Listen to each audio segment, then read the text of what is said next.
Why on earth do the runics have fusion materials? Like, how else are we gonna summon that? Super Poly?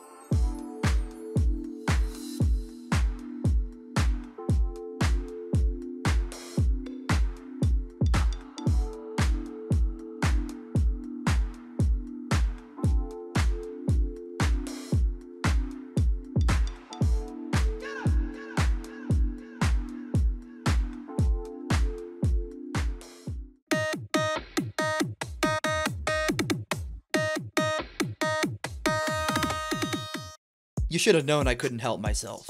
It's time to talk staples again. And since I feel literally no guilt for ragging on tier limit at this point, it's okay to go super all in on countering them again. I swear if one more person calls this format skill intensive, I'm going to end up in intensive care. And don't accuse me of not knowing what I want either. I want Toss 2. Is this the TallerVision versus tier limit series or the Menace series? Because once we get done talking about super polymerization, it's gonna be a little bit hard to tell. After serving a couple of years on the TCG ban list for Shadow-related crimes, Super Poly crept back into 3 of Glory about halfway through 2019. It hasn't been wasting its time on the outside though, coming up fairly frequently as a choice in the main or side deck. Now, I know it's gonna be a little bit tough, but I want you to try to think of any fusion monster that might be seeing play in November of 2022.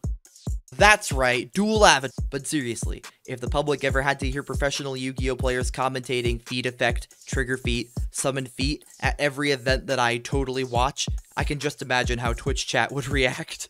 We've got feet, Neospatian, Aqua Dolphin. Going into a fusion format, my first goblin thought is always, ooh, now I get to play Super Poly and win. But it's almost never that simple. Sometimes your deck just doesn't have the space in the extra, or the opponent's deck is better at using Super Poly than yours, and you feel dumb for stealing their flow when they wipe the floor with you. It's always important to remember that good decks also get to play good cards that help your rogue deck. Cry about it. I do. I didn't appreciate it at the start, throwing a Super Poly effect on a monster and calling it Fallen of Albaz, but they just kept throwing stuff at it, again and again, so many cards that there was no way it wasn't gonna work eventually, and it did. And you still got to play Super Poly in the deck if you wanted to. I miss complaining about this fusion deck instead. Super Poly just keeps on getting better and better monsters to go into as the years go on. I'm sure you've become acquainted with the incredibly versatile free agent Garura. This kinda just does everything you'd want a generic fusion monster in this slot to do. Material requirements that make it so you can summon it in and against anything, drawing a card when it goes to the graveyard from anywhere, and I guess it deals double battle damage. If you attack directly with it, your opponent can trigger an Inferno Tempest.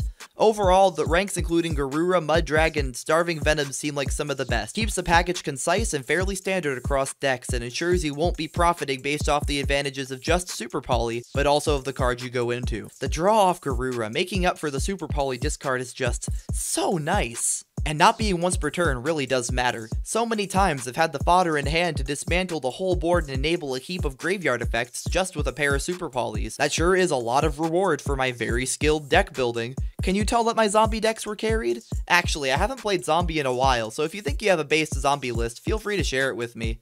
That wasn't a request. October may be over, but the dead dudes do not rest. So Super Poly is pretty good. It's not really a card I can see needing to be banned currently, but it certainly does have its spot. But I like it most when you're making unorthodox or unexpected plays with it.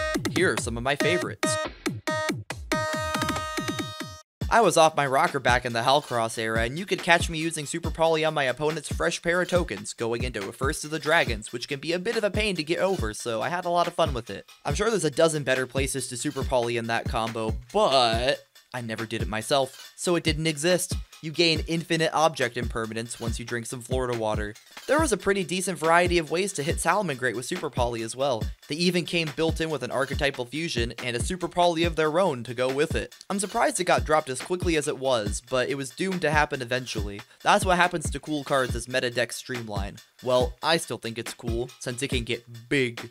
Dark Magician has a boatload of fusions, and one of them matches up fairly well to one of the most popular extra deck generics out there right now, Baronne de Fleur. Super Poly your Dark Magician and de Fleur to bring out your Dark Cavalry. DM lore really pulled through on this one. By the same concept, you can also take down a dragon or opposing spellcaster with other DM fusions, but I thought de Fleur was particularly a pain and a fun one to highlight. Share your favorite super polymerization target with me in the comments, please. This time I am asking. You don't have to do this one. Something Market Master Monthly, Twitch, Discord stuff. come over there to look at my face. See ya. Yeah, take my golden hair. Jackpot FTK. Oh dear God. Yup. Jackpot FTK with 1 card left in hand. Hippo Carnival. Wait, no! No! Is this FTK? Is this FTK? Is this R? No! No way! A fucking hippo is enough! Bruh! It's already it. There's no shot. No shot. No shot.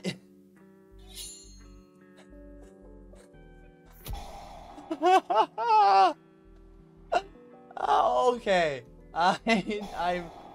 I lose. I fucking lose. Hey, I died.